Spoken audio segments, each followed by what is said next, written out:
This is my review of the Carbon Spirit by Moonshine. This board has been my high-speed downhill weapon of choice for the last year and a half at this point, and I started skating this board on these Paris Savants that are on it. Since then, I have upgraded the deck with Don't Trip downhill sidewinds. They're narrow, slalom-inspired downhill truck, and that unlocked a lot more of the high-speed grip and racing properties that this board has. Some important specs about this board are that it's 9 inches wide at its widest point. The smallest wheelbase is 22.5 inches, and the widest wheelbase is 25.5 inches. The model I'm riding is the version 1. Moonshine did release a version 2 of this board. I think, from what I can tell, maybe I should have done more research, but the only improvements are that the mounting holes have urethane in them to improve the general waterproofing of the board. This board, to my knowledge, does not have that. It does have the urethane rails, signature to Moonshine, on the sides, but not in the holes. This board, to my knowledge, is constructed with a very, very, very lightweight poplar core. I think it's vertically laminated, and it has these CNC machined flush mounts. The board has a really cool structure with almost like a ridge here. This is a characteristic you often see of Moonshine boards, is that the top of the board, has a very smooth, subtle concave, but the underside of the board has interesting ridges. I wonder if you'll be able to see this in the light, but I find it really attractive. It looks good. The wheel wells are pretty big. Lots of clearance for your big downhill wheels. The reason I have this board set up on Paris Savants is because I recently transitioned this from my race board, or I say race board, fast downhill directional style riding, to my fast free ride setup. Personally, I'm not too good on the narrow hanger free ride. I like when my trucks are symmetrical, or at least close to symmetrical, for my stand-up slides. And having these Paris here on the smallest wheelbase, these are 165 millimeter Paris on the 22.5 inch wheelbase. We're rocking a 43 front and a 38 degree back, just that little split. Angles might sound a little bit low, but on the 22.5 inch wheelbase, it's still pretty agile, pretty small turning radius. So I find this is really fun, suitable for everything around me. The rigidity of the board, I really, really, really like. This board is incredibly rigid, and I find that it really helps me dial in my slides. Coming from my Madrid Nessie, which is an 8-ply maple freeride board, skated that thing for 1.5, maybe 2 years, bashed that board up, and by the time I was done with it, it had a lot of torsional flex. Now, it came with torsional flex, to a degree from the factory. 8-ply plus Formica often does that. I know that their newer decks coming out of the Madrid shop have an M core, whatever that means. Hopefully it's some kind of fiber that helps bring more rigidity to their 8-ply decks, but I immediately noticed the benefits of having a stiff board when I started riding this. You can actually see my reaction video.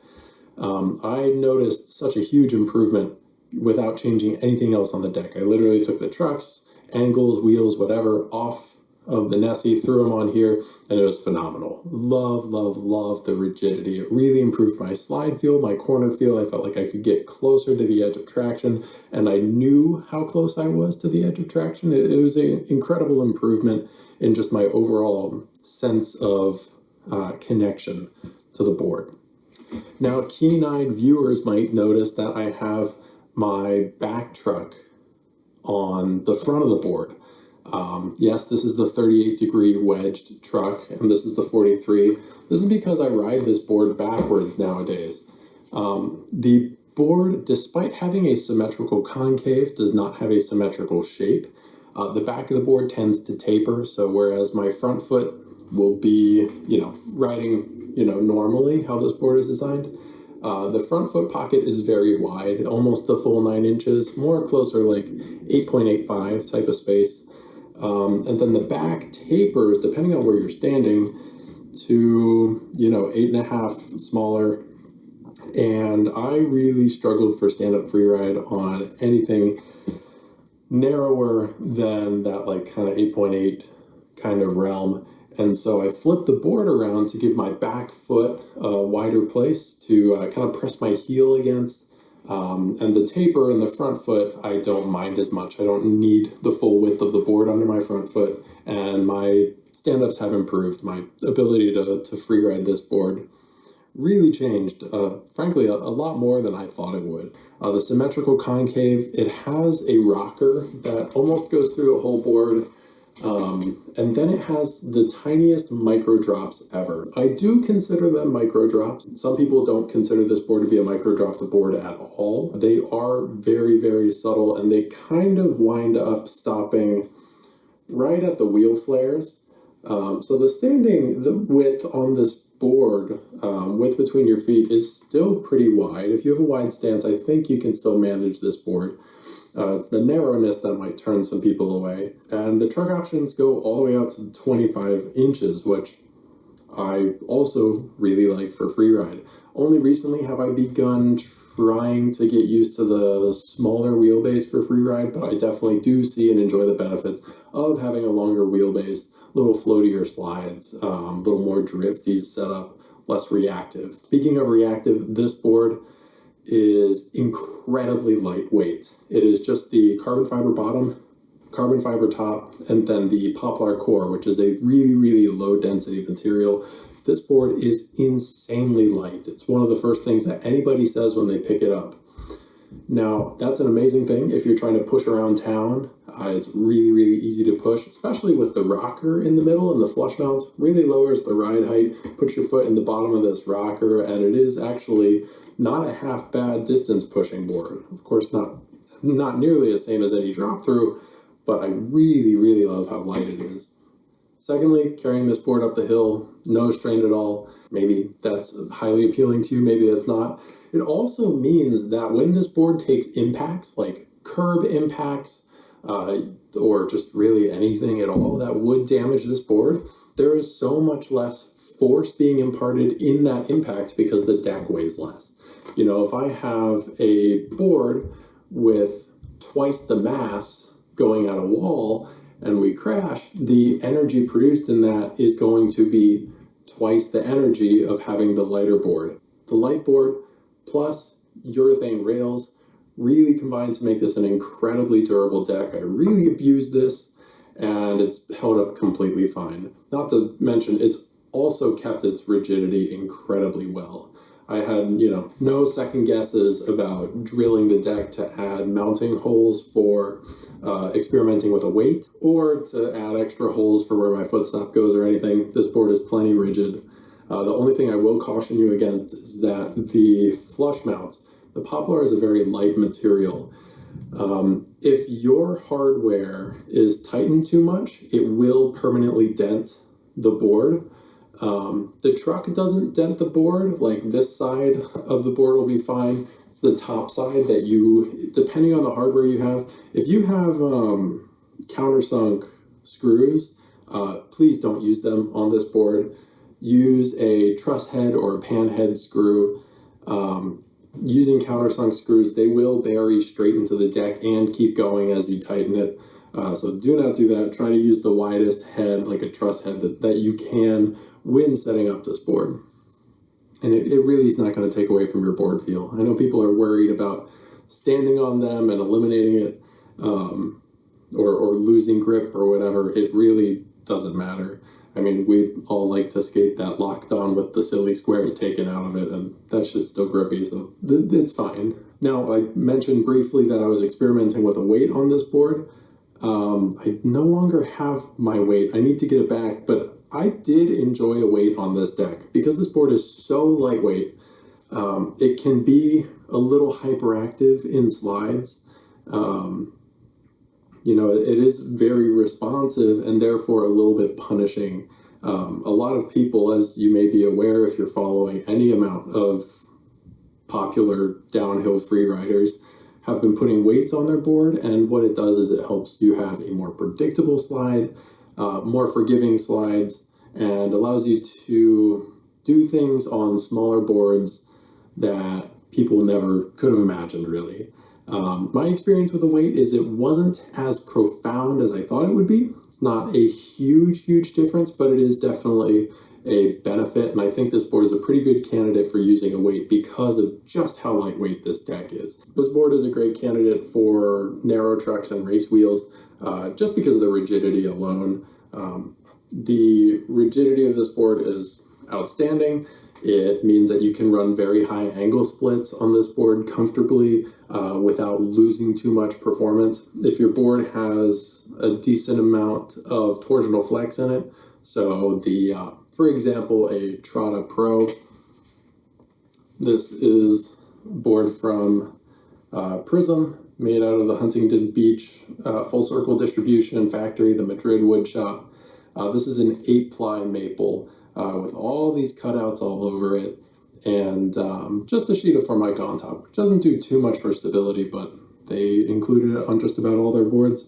This board I consider to have a lot of torsional flex, at least by the standards of downhill skateboarding. Of course, you can buy cruisers that are incredibly flexy, but as far as the tolerances go, I think that board has a decent amount of torsional flex. You don't want to use a wide angle split on a board like that because any pressure you put through your back foot is going to go to that low angle rear truck, but it's not going to transfer as efficiently to the high angle front truck that's going to do most of the steering. You know, if I press really hard on this side, the board will twist down there and then go all the way up to the top where that angle that you apply, you know, that 2 degree, 3 degree angle of force going into it, is gonna be lost and almost have no input on the front truck. It just does not feel good. So this is an incredible candidate because it is super stiff and will be forever. It'll be stiff forever. The reason I stopped skating my narrow trucks, race wheels, you know, fast directional stuff on this board is because of the concave and the wheelbase options. So for one, the concave being symmetrical means it's really not optimized for directional riding. This is a board you can ride switch and feel pretty comfy on because, of course, the deck is not going to feel too different either direction. For me, when I'm doing directional skating, I like my front foot to be very flat, and the micro drop rocker shape of this board makes my foot sit pretty curved, and I end up putting a lot of pressure on my heel. I don't feel very stable on my front truck. The best thing I've found for compacting this is actually using a really tall rear ride height. Using a tall rear ride height takes the center of the rocker and biases it towards the front of the truck. So instead of your hammock being at the bottom, if you were to raise the hammock post up the tree further, the flat point of that hammock is going to be closer to the lower part of the tree. So that's helped my front foot stay flatter and feel better, and I highly recommend trying that if you want to ride any kind of rocker or micro dropped board directionally. You might really like it. Never ride with the front higher than the back. I really don't like the way that that feels, that kind of displaces your body weight when you're trying to corner. It just is very unusual, and I kind of had that feeling when I was riding even symmetrical ride height. I really did like having the front lower and the back truck, and even now I do have the front slightly lower than the back, even for freeride, because I am using this 5-degree wedge back here. It ever so incrementally adds height to this one, and I haven't supplemented the front truck with a riser. Now, the flush mounts are great, but they do kind of limit your wheelbase options on trucks that have multiple mounting holes. If your truck has 8 or more mounting holes, one of the nice benefits of that is you can slide it forward or backward. The inner mounting holes end right kind of at the base of the flush mount. So if your truck has additional holes to slide that truck forward, you're not going to be able to. It will limit you to the wider option on this 22.5-inch small wheelbase.